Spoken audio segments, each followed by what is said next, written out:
have my baby daddy. Give him here. It's beginning to look a lot like Christmas. And I'ma decorate them like a Christmas tree. Eggnog them down my throat. Off the top here at 10 o'clock, video of a heated argument between neighbors, and this face-off would turn fatal. Christmas night, 2024. While families across America were winding down their holiday celebrations, tucking children into bed with visions of sugar plums still dancing in their heads, something unthinkable was about to unfold at the Sunny Lake Apartments in Lauderhill, Florida. A woman in an orange dress would take her last breath in a parking lot, and the footage of her final moments would be too disturbing for television.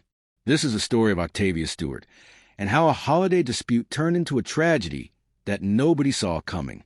But before we dive deeper into this case, if you're interested in true crime stories that make you think, that make you question human nature, do me a favor. Hit that like button. Drop a comment below telling me what you think about this case. Share this video with someone who loves true crime like you do. And subscribe to Mystora Crimes. Don't forget to click that bell icon so you never miss a story. Now, let's get into this. Let me paint you a picture of who Octavia Stewart was. She wasn't just another statistic, another name in a news headline. Octavia was 36 years old, a wife, a mother to a beautiful daughter, and according to everyone who knew her, a loving friend. She had been living at the Sunny Lake Apartments for a few years, building her life, raising her child, just trying to make it like the rest of us. Her neighbors describe her as someone who cared deeply about the people in her life. This wasn't someone looking for trouble. This was someone living her life. Christmas Day started like it does in many apartment complexes across the country. People were outside celebrating. Music was playing, drinks were flowing, and the holiday spirit was in the air. But here's where things get complicated.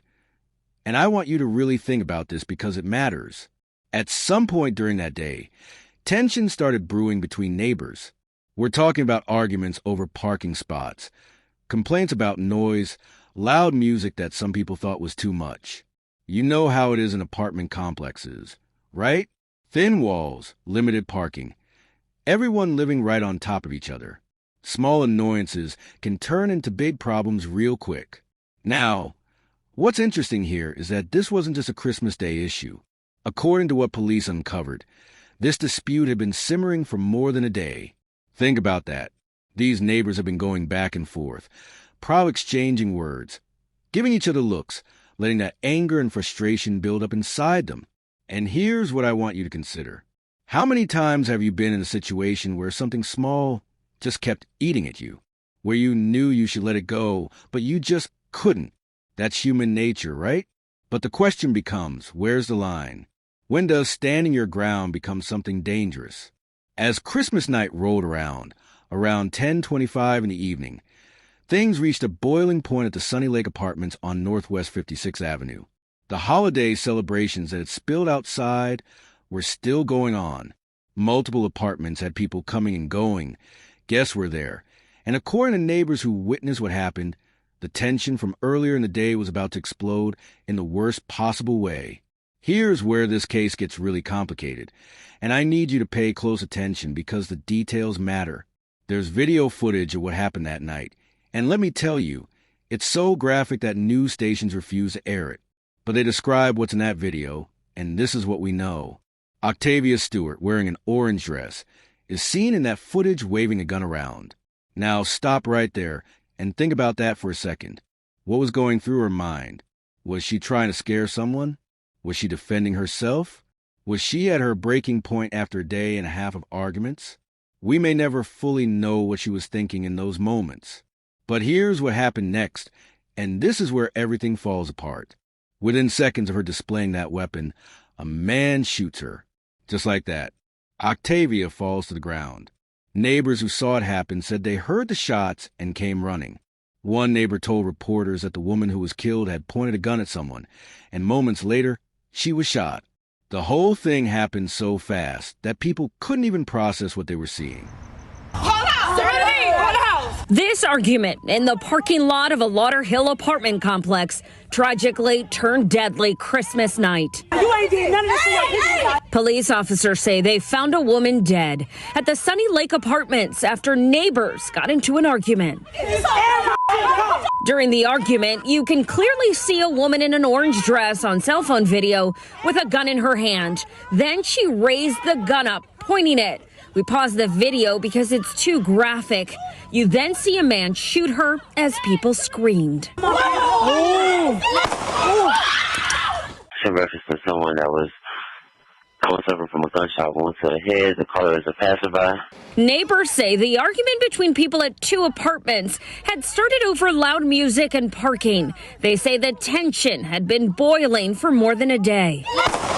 When police arrived at the scene just minutes later, they found Octavia suffering from at least one gunshot wound to her head, right there in that parking lot, on Christmas night, with holiday decorations probably still twinkling in apartment windows around her. Paramedics pronounced her dead. Think about her daughter, her wife, her sister. They were probably inside somewhere, maybe cleaning up from dinner, maybe getting ready for bed, having no idea that their whole world was about to shatter. Now here's something crucial that investigators discovered. The man who shot Octavia wasn't even a resident of the apartment complex. Neighbors told police he was a guest, a relative of the other neighbor who was involved in this ongoing dispute. He was visiting for the holidays, probably came to spend Christmas with family, and now he's caught up in a homicide investigation. Can you imagine that? You go to visit family for Christmas, and you end up in the middle of something like this? The police did their investigation, talked to everyone involved, collected that disturbing video evidence. And here's what they concluded. Everyone involved had been accounted for. They knew who shot Octavia. They knew why it happened, and they determined this was an isolated incident. There was no ongoing threat to the community. But here's the kicker, and this is what's been frustrating people following this case. As of late December, no arrests have been made. Part 3, 500 words. So let me break down where this investigation stands, because this is where things get really murky, and we have to start asking some serious questions about justice, self-defense. And when someone crosses the line, the shooter, this man who wasn't even supposed to be living there, was questioned by police. They brought him in, they talked to him, they looked at all the evidence, including that graphic video. And then they made a decision that's left a lot of people scratching their heads. They didn't arrest him. Now, before you jump to conclusions, let me explain what the police said. They stated that the decision on whether to file charges would be up to the Broward County State Attorney's Office. This tells us something important.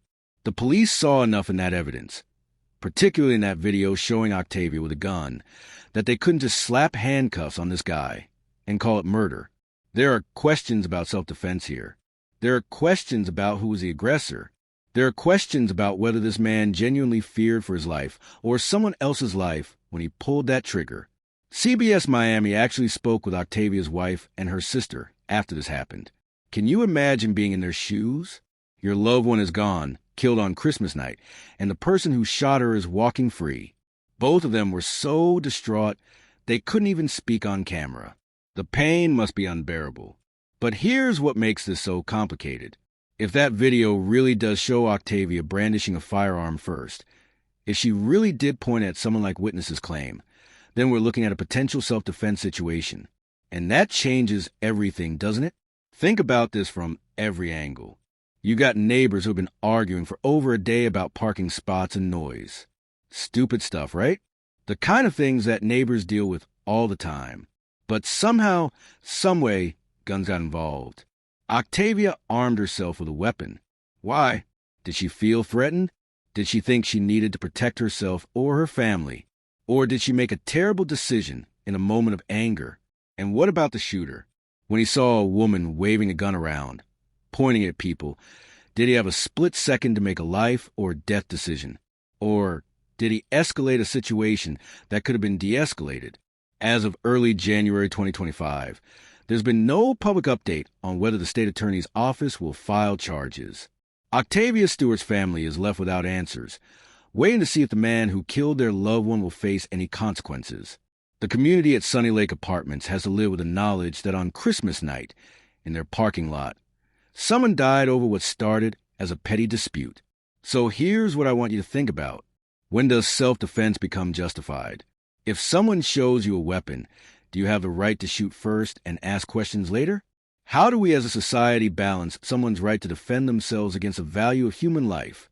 And here's the bigger question that keeps me up at night.